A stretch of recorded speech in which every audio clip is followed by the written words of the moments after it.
Yes, thank you. About this beautiful road.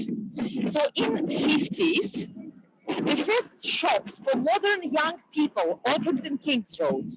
So the first shops for modern people opened in Kings Road, and it was 1950s. Okay, please switch off your mic. Asalnur, is it you?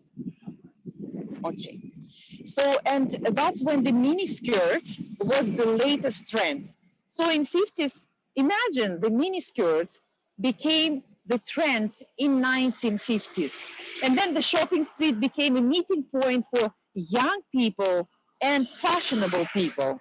In the 60s, the shops along the street were frequently visited by a lot of musicians, such as Jimi Hendrix, the Beatles. They were always spotted here in Kings Road. And that was 1950s, 60s, and obviously 70s. And I will come to that because it's getting even more interesting.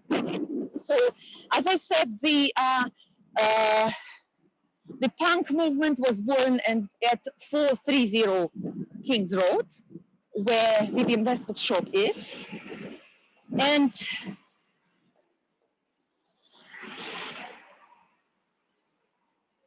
so then Malcolm McLaren was the manager of Sex Pistols, and when he was the manager of Sex Pistols during this movement, you know this song which is called God Save the Queen? That song was in the top British charts by Sex Pistols, and that's when punk-rock term was created. So punk-rock term was created when God Save the Queen took leading charts in the music industry in Britain. So now, as we're moving forward, I will tell you a little bit about the lady who actually has a history with miniskirts. Her name was Mary, I think she was Mary, was it Quante or Quant? Mary Quant. So Mary Quant was the designer then. So Vivienne and Mary, they needed influencers who would push their designs. Obviously, influencers, even then, every time you need influencers, people who are famous to actually wear your style, your clothing, to make it big. So, and Vivienne and Mary just were the very first designers who started this movement, fashion industry. And that time when they needed these influencers, there was John Lennon and Yoko Ono recording first Yoko Ono's single called Plastic right here in Chelsea Town Hall. So right here, then in 1950s, 60s, sorry, 70s, yeah, that was a 71. Yes, so basically that's when Yoko Ono and John Lennon were recording here in Chelsea Old Town Hall, the single, and John Lennon then started wearing Marie Quant hats, yeah? So he was one of the influencers for Marie Quant. Marie Quant or Marie Quant, I don't really know how exactly to spell her surname. So the Rolling Stones named their song after Chelsea's own drugstore, which was called You Can't Always Get What You Want. Did you know that, guys?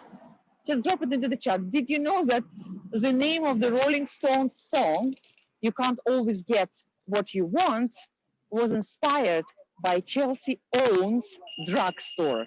And when I say drugstore, that's how pharmacies are called here. Pharmacies.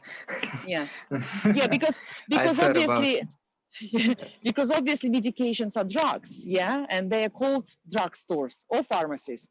Maybe then in the 50s, in 60s, 70s, drugstore, you could buy anything, as well as drugs, you know. So, and Chelsea had the very first pharmacy then. So that's where the name came from. Isn't it interesting, guys? So, okay, who is talking? Madina, can you please, or Galia, switch off your mic? Hello, yes? How are you, Gulmira? Hi, Madina, can you speak? You look so smart today. You are so beautiful. Oh, thank you very much, because it's sunny, you know.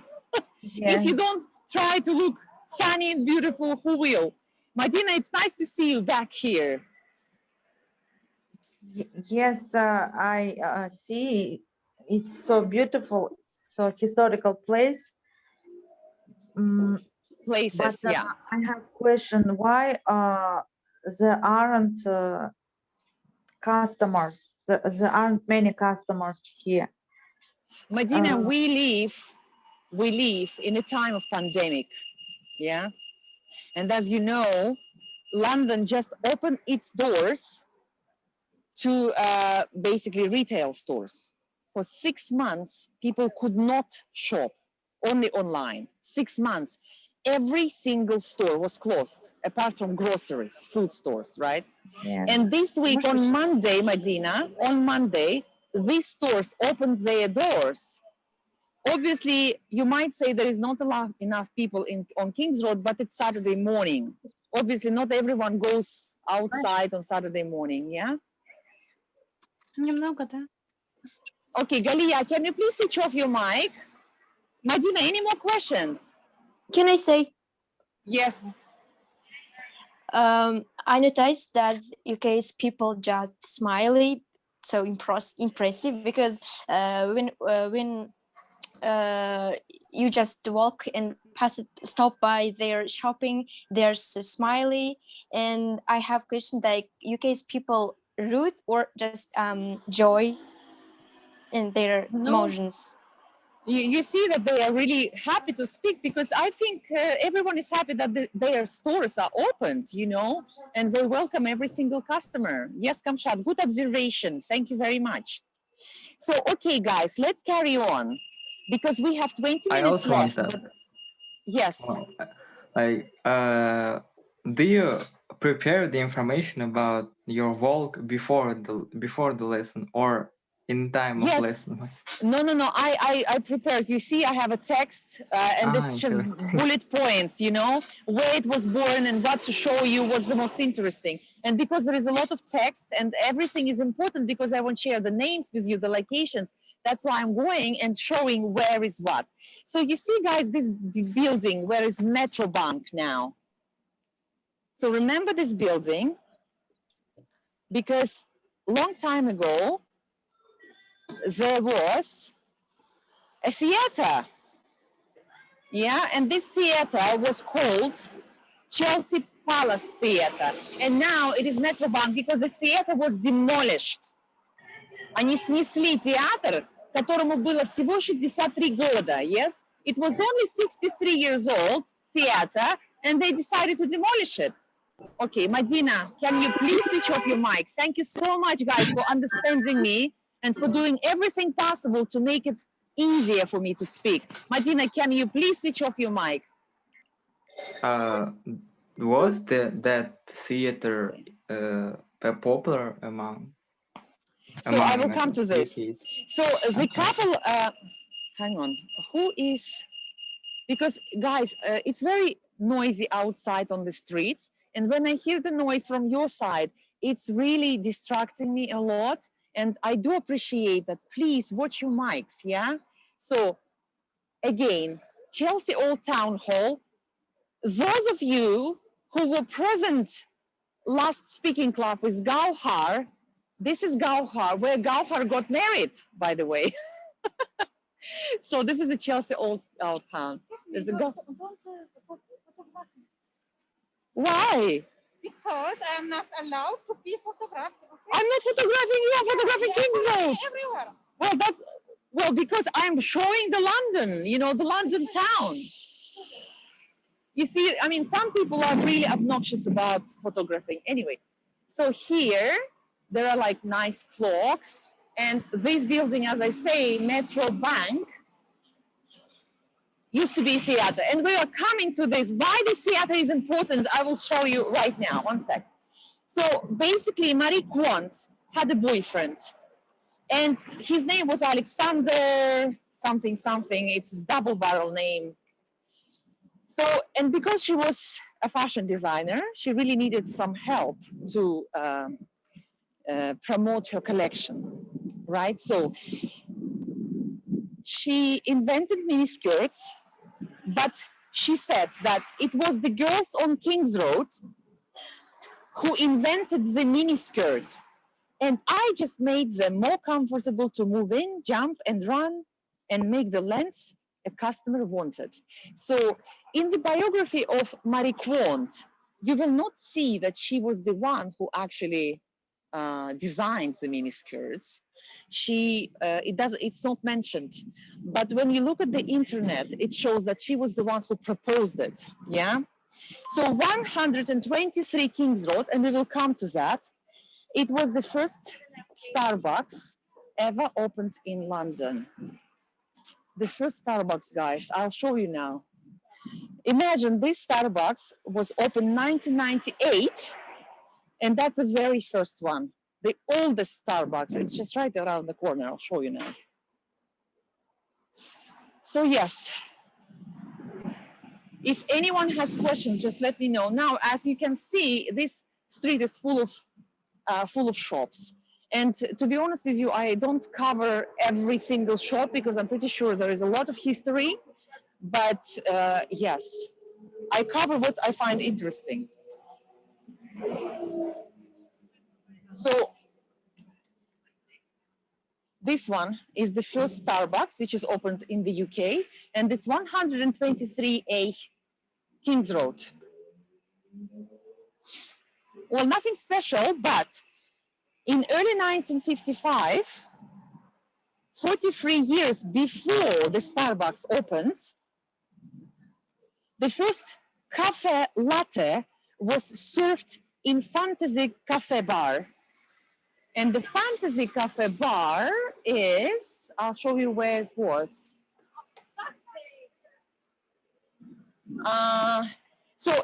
The first cafe latte, British people discovered in 1955. And Fantasy Cafe Bar was 128 Kings Road. This is 123, 128. I think it's somewhere, it's where Calcedonia shop is now, yeah? 128, guys, sorry, I'm just trying to find 128 Kings Road. I think it's a little bit further down, I'll show you. So anyway, that was called Cafe Bar. And this Cafe Bar was opened by solicitor Archie McNair. However, in Soho, that time, I'll show you. In Soho that time, the first espresso was served in a cafe called Mocha. And this cafe was opened by Gina Brigida, believe it or not. So she opened the cafe called Mocha in Soho, and that's where the first espresso was actually sold. And that is by Gina Brigida. So let's move on along Kings Road. So in the Fantasy Cafe, Marie Quant and her boyfriend Alexander Plunkett Green and Archie McNair decided to open a boutique in Kings Road. And that was the first boutique. I'll show you where it was located, guys, now. So they managed to scrape 8,000 pounds. Believe me, like 8,000 pounds only, that time you could buy a basement floor and the ground floor of the building in Chelsea. So in 1951. So imagine 1951, 8,000 pounds, you could buy a ground floor and the basement floor shop in Chelsea, in the heart of Chelsea. So that's what they did. They bought this shop, and it was the corner of the Markham Square and the King's Road, and that shop is now Joy and the Juice. I'll show you where it is. So then, in 1951, this shop was named was a fantasy shop as well. Yes, so decided to open a boutique Kings Road, Markham Square on the corner. It was next door to a dingy pub called the Markham Arms. So now, look at this, guys. I want you to let me know if you see that or not, yeah? Hang on.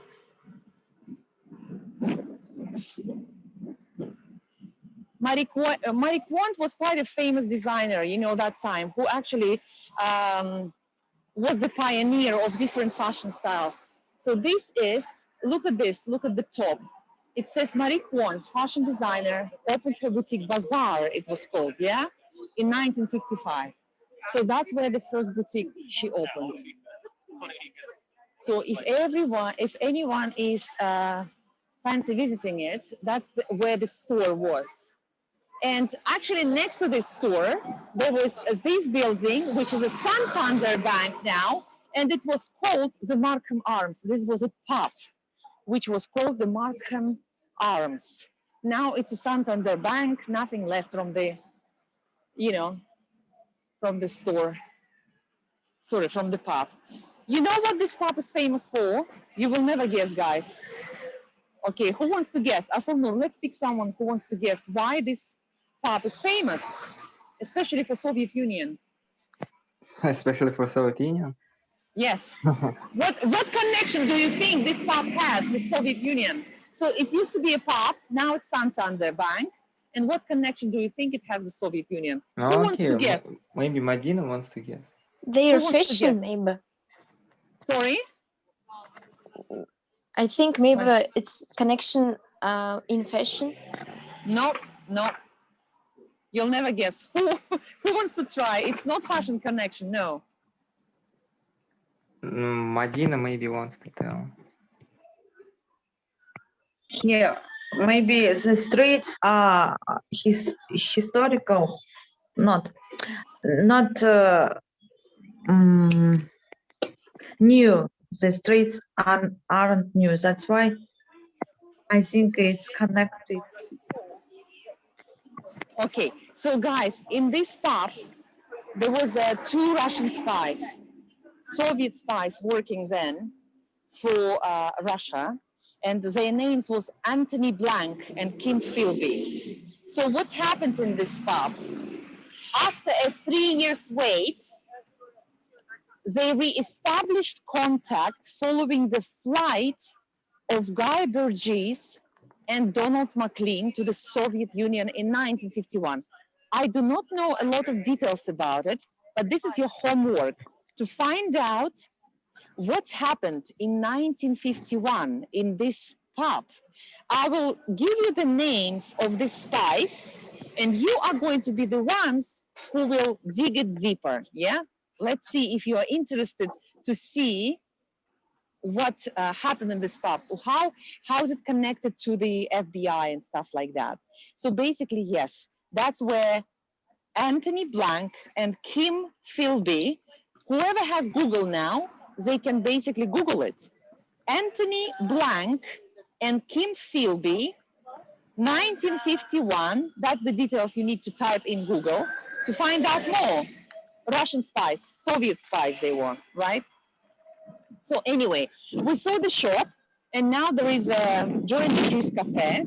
And at the age of 21, Marie Quant and Alexander, her boyfriend, they became a center of what became known as Chelsea Set.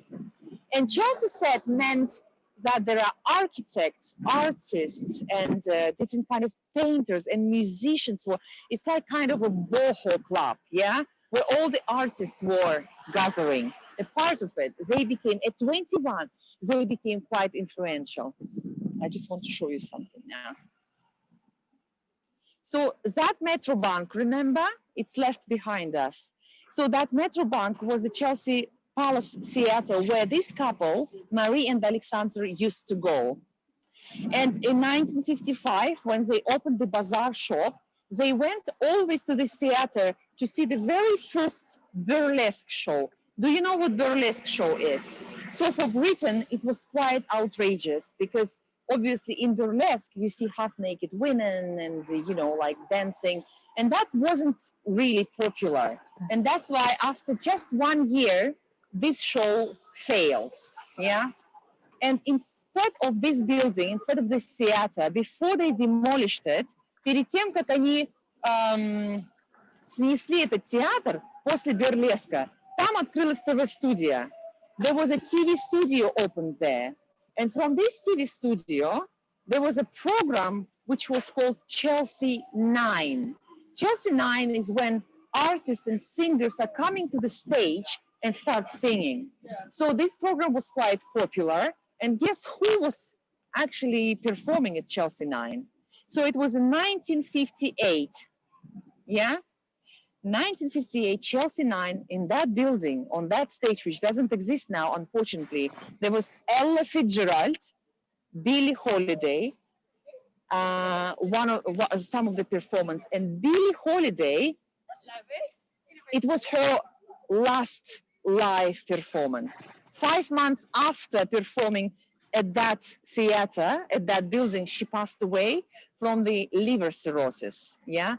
Билли Холидей, если вы не знаете этих легендарных певцов, потому что я знаю, что многие из вас очень молодые, Элла Фитцджеральд, Билли Холидей, это просто мировые хиты, мировые певцы, певицы, которые реально возложили, как бы сделали историю музыкальную. После того, как закрылась эта студия, они снесли это здание и построили вот что-то другое. Так, кто там шумит? Асалнур, выключи микрофон. Okay, so Billie Holiday, Ella Fittzgerald, they were the ones who were there, obviously apart from other greatest jazz players coming from US all the way here. So now, and the next, but not the last one, I'm going to show you something else. And this is more modern, right? So we are going towards Duke of York Square, the one you saw in the advertising. And this Duke of York Square has a shop called Jigsaw. So this shop is very famous because, who wants to say, who wants to guess? Why do you think Jigsaw is famous? Guys, Asolnur, help me out here. This is the last time you're going to help me because we have 6 minutes to the end. Who wants to tell? Just pick the person, yeah? Maybe Елизавета. Maybe it's Maybe classic. Жанна, maybe Elizaveta. Yeah? Maybe it's modern and classic, like. Yes, it's considered one of the classic British brands. Look how many people are here. This is like a very famous store among teenagers. It's called Brandy Melville, yeah? So, I mean, believe it or not, from Monday, there is always a queue because they make quite a practical, clothing. And this is like an American style, very loose, very comfortable, and very young because the tops are cropped like this. The skirts are really mini. So, yes. And now Jigsaw, okay, that's a good idea. Classic, modern, but there are so many classic, modern stores. Jigsaw is popular not only because it's classic and modern. Look at this building. Look. Wow, This building where that's Jigsaw cool. is. So this building used to be a chapel. Chapel. Chapel — это маленькая церквушка, капелла, да, где поют, как бы. So вот это здание раньше была церквушка, chapel. Yeah, and look at the Duke of York Square. It's full of people. Who said there is no people? Look, because we have a food market here. So look at this chapel, guys. Yeah, so that's Jigsaw. It's right on Duke of York Square. And Duke of York Square is the heart of Chelsea. Today, every Saturday, there is a food market here. Yeah, look how many people are there. And also Jigsaw is very famous because Kate Middleton, you know Kate Middleton, right? Yeah, I hope everyone knows Kate Middleton. Kate Middleton worked in Jigsaw before she got married in a buying department. So that's why this shop is also famous. And it's quite big and it's quite posh, you know. Anyway, so that's about Jigsaw. Look how beautiful it is inside. Can you see? So it used to be a chapel. The noise is from you, coming from you, or someone? No, it's coming from the guys. I'll show you the musicians which are here. You see, the life is back. London is back. Look how many people are here. And the food market. I mean, if you've been with me all this time, you could see, because at some point I brought you to the food market, guys. Look, so this is the heart of Chelsea, Duke of York Square. Yeah. Thanks very much. We're going to play a song called Sinuous. So guys, do you have any questions? Because this is it, 3 minutes left. If you have any questions or anything to say, just let me know, okay? Anyone has questions? You have 3 minutes to ask.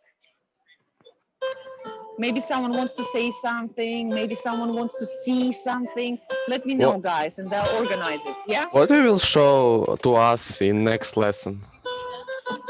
So, next lesson, most probably, there will be a guest, yeah? I don't know who it will be yet, but I was planning to invite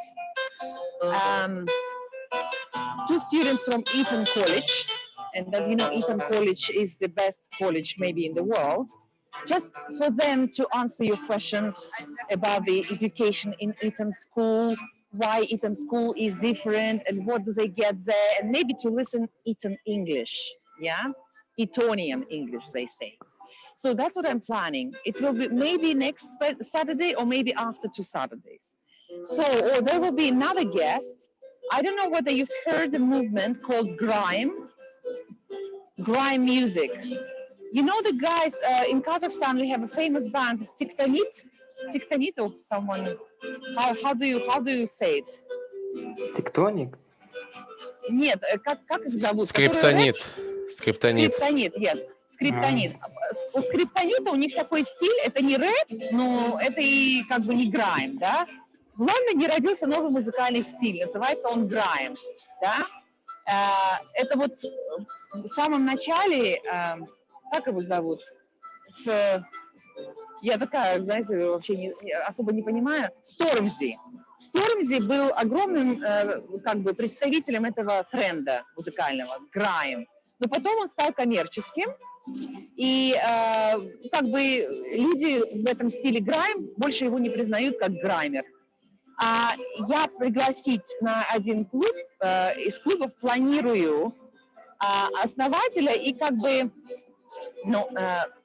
человека, который ищет талантов в стиле грайм. Его зовут Джайк Бремли Фентон.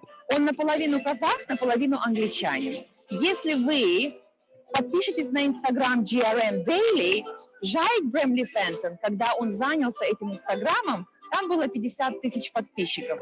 За 1,5-2 года сейчас там 2 миллиона с чем-то.